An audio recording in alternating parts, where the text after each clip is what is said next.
incredibly powerful. Like people in the midst of struggle and trial and in the midst of just like the craziest things, like God showed up. And I remember people who had been struggling or dealing with something, holding on to something, carrying something for so long, were set free that night. And it was crazy. It was phenomenal to see. And like the Spirit of God just moving. And I thought, that'd be fun to do it again. And I was actually led, in preparation for this, I was led to a passage in 1 Peter.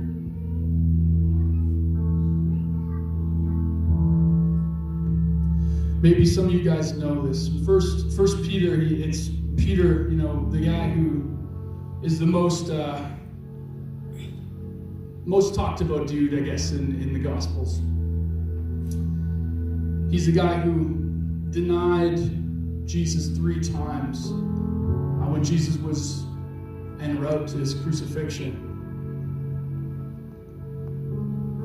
He's writing to believers, persecuted Christians, little Christ-like ones.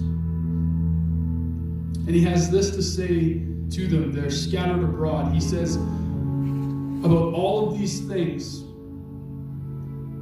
you are coming to Christ, who is the living cornerstone of God's temple. He was rejected by people, but he was chosen by God for great honor. And you are living stones that God is building into his spiritual temple. What's more, you are his holy priests through the mediation of Jesus Christ. You offer spiritual sacrifices that please God. As the scriptures say, I'm placing a cornerstone in Jerusalem, chosen for great honor. And anyone who trusts in him will never be disgraced. Yes, you who trust in him recognize the honor God has given him. But for those who reject him, the cornerstone that the builders rejected has now become the cornerstone. And he is the stone that makes people stumble, the rock that makes them fall.